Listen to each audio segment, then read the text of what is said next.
تو Cuban missile crisis کے بھی ذمہ دار جو ہے وہ نیکیتا خروشچوف تھے.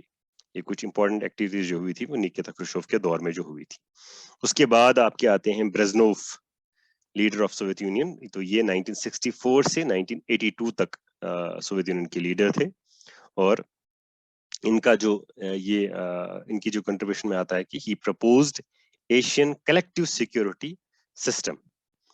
تو اس کا مطلب یہ ہے کہ ایک حساب سے جس طرح سے وہ کلیکٹیو سیکیورٹی سسٹم پہ جو نیٹو وغیرہ بنا تھا, تو اس ٹائپ کا ایک اس نے بھی پرپوز کیا تھا کہ Asian collective security system, and he was also associated with the detente. Detente مطلب ہے کہ کولڈ وار میں ایک تھوڑی سی ایک ہم کہہ سکتے ہیں کہ ایک پیسفل پیریڈ کا دور تھا, جس کو ہم کہتے ہیں ڈیٹانٹ میں مطلب ایک ریلیکسیشن.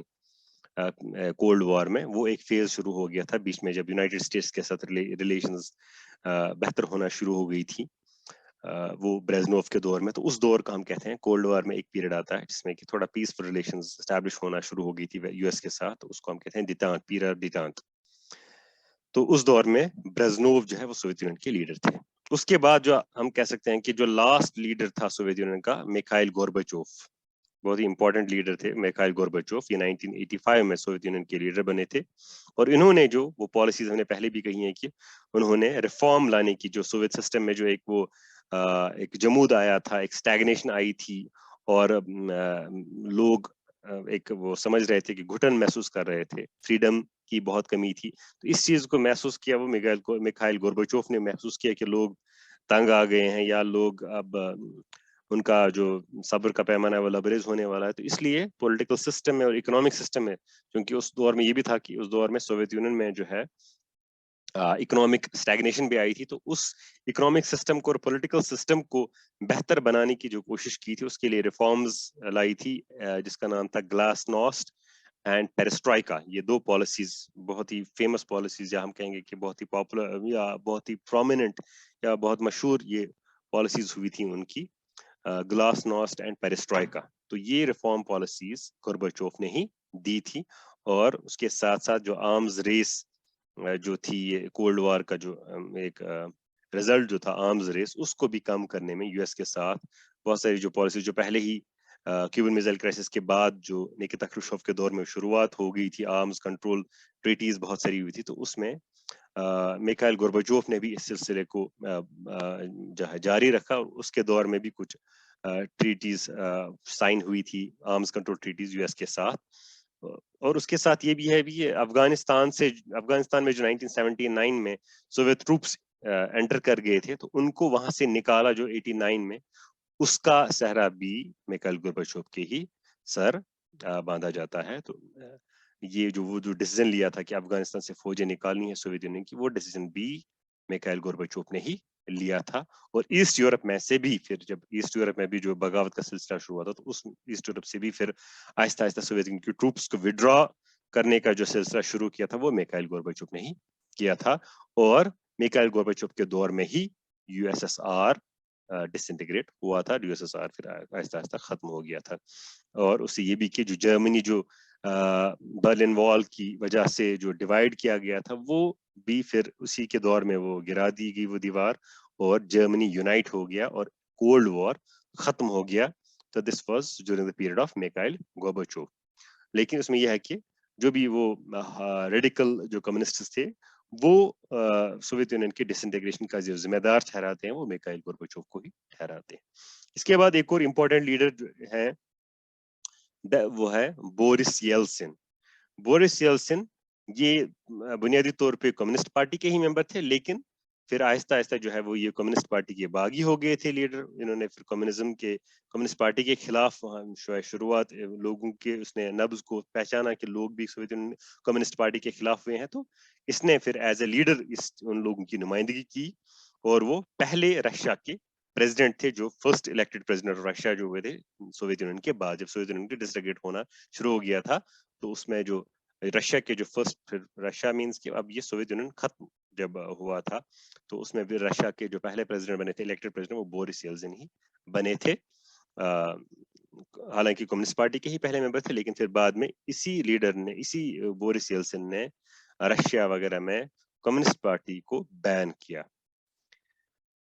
تو یہ یہاں پہ یہ بھی ہے کہ وہ کس طرح سے ہائی رینکس میں کیسے آگے، وہ امپورٹنٹ لیڈر کیسے بن گئے، پہلے وہ کمیونسٹ پارٹی میں اور پھر بعد میں جو ہے وہ ماسکو مینس کی جو رشیا کی کیپٹل ہے وہاں پہ پہلے میئر تھے گورباچوف کے دور میں، پھر آہستہ آہستہ وہ ایک ٹاپ لیڈر بنے اور پھر بعد میں رشیا کے پریزیڈنٹ بھی بنے، اور پھر انہوں نے کمیونسٹ پارٹی چھوڑ بھی دی، اور پھر جو کمیونسٹ پارٹی کے خلاف جو رشیا وغیرہ میں مطلب احتجاج ہو رہے تھے، ان احتجاجوں میں جو ہے نمائندگی جو کر رہا تھا وہ بورس یلسن ہی کر رہا تھا، اور اس طرح سے سوویت یونین کے ڈیزولوشن میں، سوویت یونین کے ڈس انٹیگریشن میں، اس کو ختم کرنے میں اس کا ایک اہم کردار تھا۔ تو یہ کچھ پرومیننٹ لیڈرز تھے، بہت امپورٹنٹ لیڈرز تھے سوویت یونین کے، لینن سے لے کے یلسن تک۔ تو اس کے بعد ہم آ جائیں گے اصل جو ٹاپک ہے، that is effect of disintegration of Soviet Union. Soviet Union کے زوال سے، سوویت یونین کے انہدام سے، سوویت یونین کی جو ڈیزالو جو ہو گیا، سوویت یونین ختم ہو گیا، ڈس انٹیگریٹ ہو گیا، اس کے کیا اثرات پوری دنیا پہ پڑے۔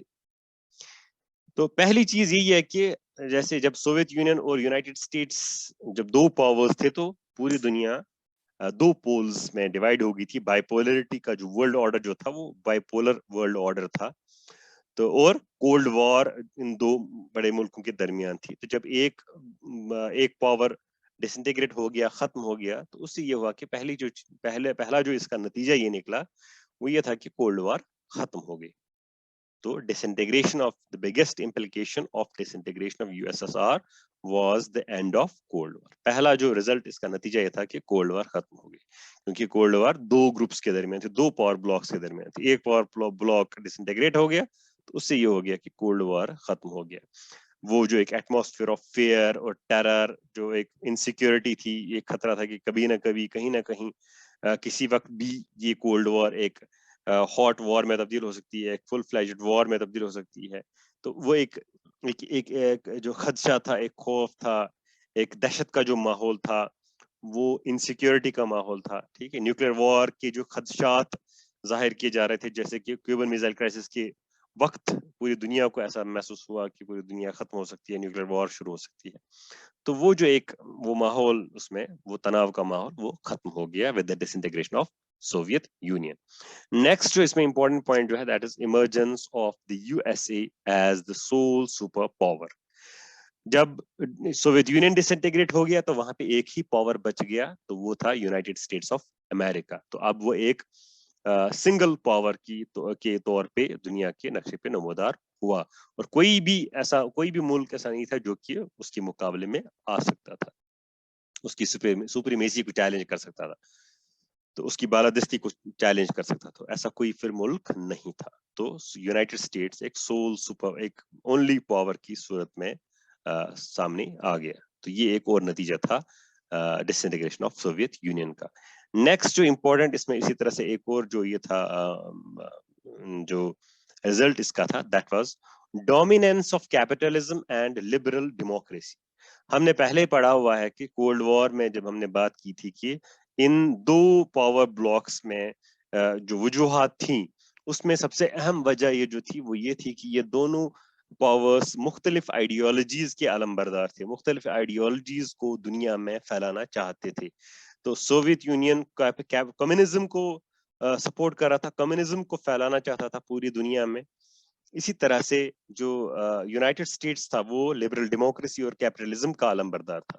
اب چونکہ ایک آئیڈیالوجی، ایک نظریہ جو تھا کمیونزم کا نظریہ، اس کی پشت پناہی سوویت یونین کر رہا تھا۔ اب چونکہ سوویت یونین ڈس انٹیگریٹ ہو گیا، اس سے یہ ہو گیا کہ اس آئیڈیالوجی کے جو سپورٹر تھا، سب سے بڑا اہم علم بردار جو تھا، اس کے زوال سے یہ ہوا کہ کمیونزم کی آئیڈیالوجی جو ہے وہ اس کو بھی دھچکا لگا۔ تو اب ایک اس میں یہ ہوا کہ ایک سب سے ہم کہہ سکتے ہیں کہ ان کلیش آف آئیڈیالوجیز میں کیپٹلزم سرخ رو ہو کے سامنے آ گیا۔ سوویت یونین کی ڈس انٹیگریشن سے کمیونزم کی آئیڈیالوجی پہ بھی لوگوں نے سوال اٹھانا جو ہے شروع کیا۔ انہیں لگا کہ سوویت یونین کا ڈس انٹیگریشن اصل میں یہ ہے کہ کمیونزم جو ہے وہ ایک کمزور آئیڈیالوجی تھی۔ لوگوں نے کمیونزم پہ سوال جو ہے انگلی اٹھانا شروع کیا۔ اس سے یہ ہوا کہ